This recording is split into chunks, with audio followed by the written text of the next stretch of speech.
Okej, zoti Blushi, zoti Kliçi, zoti Balla. Zoti kryetar, sot është një ditë në fakt dhe duhet të jetë një ditë shumë e rëndësishme si për llogaridhënien, ashtu edhe për transparencën. Dhe i vetmi mekanizëm në këtë seancë që garanton këto dy element është debati, janë edhe pyetjet. Unë e kuptoj që i vetmi manual që ju keni është manuali i kodit omerta, sepse shumica prej jush në fakt kanë dosje në një institucion i cili është gjymtyra më e shëmtuar e këtij regjimi represiv dhe për më tepër që unë dhe besoj shumica e kolegëve të mi kushtetutës, pa lemët rregullores. Nuk duhet të kemi dhe nuk kemi asnjë iluzion. Sidomos pas raportit të OSBE-Odirit për të folur për institucione të pavarura në një regjim ku shteti dhe partia janë shkrirë në një. Ndaj, ju ftoj të lejoni debatin, të lejoni pyetjet dhe të mos kini frikë nga transparenca. Unë e kuptoj që ju kini frikë nga krimet tuaja, sepse të gjithë prej jush këtu janë me dosje në një institucion i cili këto dosje o i përdor për shantazh, o i përdor si mjet për të garantuar këtë pushtet kriminal, siç e faktoi edhe raporti i fundit i OSBE-Odirit. Ndaj lejoni që kjo seancë sot të garantoj transparencën dhe llogaridhënien për këto institucione të cilat me vetdije dhe me qëllim ja bërë palë e një regjimi represiv në radhë të parë ndaj qytetarëve dhe sidomos ndaj opozitës. Me dy liderët e opozitës, të cilët në mënyrë të veçantë janë trajtuar nga këto institucione gjëra të pavarura si armiq. Dhe ku në fakt janë këto institucione që nuk kanë bërë asgjë tjetër vetëse janë sjellë si armiq me liritë dhe të drejtat e njeriut, si armiq me demokracinë dhe pluralizmin politik. Ndaj çlirohuni nga komplekset e krimeve tuaja, çlirohuni nga makthet dhe hajdutëritë që i keni bërë buxhetit të shtetit dhe lejoni që kjo seancë të zhvillohet në radhë të parë për qytetarët që duan të dinë se ku kanë përfunduar dhe ku përfundojnë taksat e tyre. Faleminderit. Zoti Kliçi.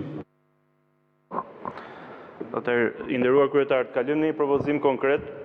Ne po bëhet gati 2 orë që kemi filluar këtë seancë.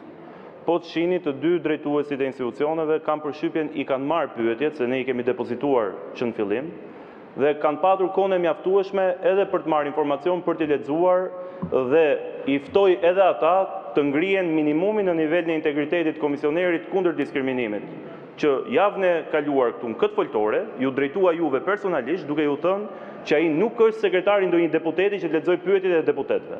Minimalisht, po, që ishte herën e shkuar. Po, ndodhi, javën e shkuar këtu. Minimalisht, këta zotrin të nderuar, të ngrihen në nivelin e integritetit atij individi. Këta janë drejtues institucioneve prej vitesh. Kanë qenë në këtë foltore, kanë raportuar, e din procedurën e raportimit, e din se si zhvillohen pyetjet, e din të gjithën dhe sigurisht nuk besoj se ajo që thoni ju që po intimidojnë deputetë e opozitës prokurorët, ka ndonjë njeri që mund ta marrë seriozisht në këtë vend. Këta prokurorë që përballen në sallën e gjyqit me kriminalet dhe me bandat më të rrezikshme të vendit, të thuash që po intimidon opozita, kjo është qesharake. Se kush i merr këta prokurorët në telefon, se kush u kalon në telefon kryeministrin e vendit, e din mirë ata. Dhe nuk ka një deputet opozite, apo ndonjë përfaqësues të opozitës që ka ndonjë hall sot, apo është me një udhtim punë në Bullgari diku tjetër që të ketë një hall. Kështu që kalojmë në një procedurë konkrete. Futemi në rend normal të ditës, kanë mbi 2 orë që lexojnë pyetjet tona.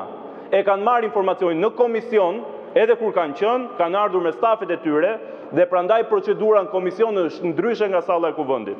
Në komision për shkak se vinë me stafe, vinë me ekipe, i kanë aty ndihmësit nuk depozitohen me shkrim pyetjet paraprakisht në sallën e kuvendit, duke u bazuar ka ajo praktikë që ju e përmendet edhe pak më parë, për këtë arsye depozitohen me shkrim që të marrin informacion dhe kur të vinë të vetëm para foltores për të raportuar, të kenë informacionin paraprak të gatshëm. Gjithashtu kam dhe një kërkesë tjetër, do doja që të kemi bazuar në 31 rregullores edhe një ndryshim në rendin e ditës. Do të kërkoja të futet pikë diskutimi çështja e raportit final të SBO Dirit për zgjedhjet për farsën e 11 majit. Është një ndër raportet më të zi të depozituar të shkruar zyrtarisht për një proces zgjedhor në Shqipëri, është faktuar mungesa e ndarjes shtetit me partinë, me administratën publike, është faktuar shitblerja votës, është faktuar fenomeni i intimidimit të administratës publike, janë faktuar roli patronazhistëve, është faktuar fakti që gara nuk ka qenë e barabartë, është faktuar shkelja e ligjit dhe për këtë arsye kjo është një çështje madhore që mendoj do duhet ketë edhe adresimin e kësaj salle të kuvendit në seancën e ditës sotme. Ju faleminderit. Faleminderit. Zoti Balla.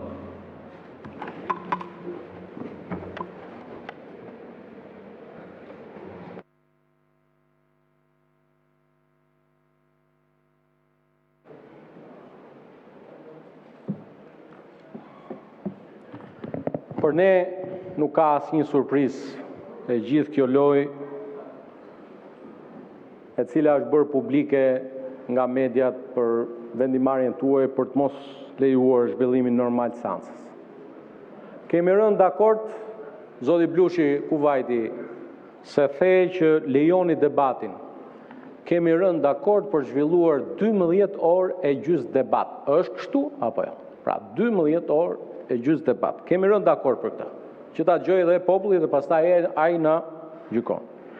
Kemi rënë dakord sipas rregullore, sipas manualit dhe janë depozituar të paktën për 2 pikat e para të rendit ditës 25 edhe 57 82 pyetje, se të paktën me matematikën jemi më mirë se ju. 77. Kështu që për gjitha këto kemi dakordsi të plot.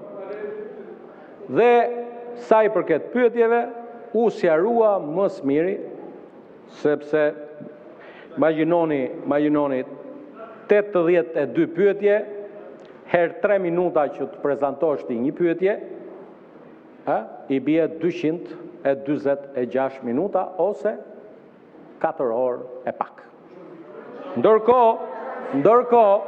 Ndërkohë që merrni proces verbalin e konferencës kryetarëve, se ju keni një problem shumë madh. Ju bini dakord për të mos rënë dakord. Kemi rënë dakord, e keni sjell edhe me shkres, verba volant scriptum manem thoshte latini, e keni sjell edhe me shkresën tuaj, dakordsinë për kohën e debatit, dakordsinë edhe për pyetjet. Pyetjet dhe i keni sjell, shumë faleminderit. Tani, për ta sjell seancën në shinat e rregullores. Në mungesë të kryetarit të grupit, zoti nën kryetari i grupit, më lejo të them se bazuar në rregulloren e kuvendit në 103, kjo është rregullore. Ftesa juaj, kërkesa juaj për të shkelur rregulloren as sot, as nesër, as pas nesër, as pas i muaj nuk do ta marrë dakordsinë tonë. Prandaj i nderuar zoti drejtues seancës kryetari i kuvendit, bazuar në nëna 49 dhe 52 të rregullores, kërkoj 15 minuta pushim për një bisedë bashkë me ju dhe 2 kryetarët e grupeve prezent. Në rast se nuk do të kemi dakordsinë tuaj për të vijuar, ju bëjmë dije se bazuar në 49 do të kërkoj ndërprerjen diskutime dhe kalimin votim. Faleminderit. 15 minuta pushim. Okej, atëherë ftoj kryetarët e grupeve parlamentare të diskutojmë për mbarvajtjen edhe vjushmërinë e seancës. Takohemi mbas 15 minutash. Zoti Kliçi, Zoti Blushi, Zoti Mediu, Zoti Balla, ju lutem të takohemi për diskutim.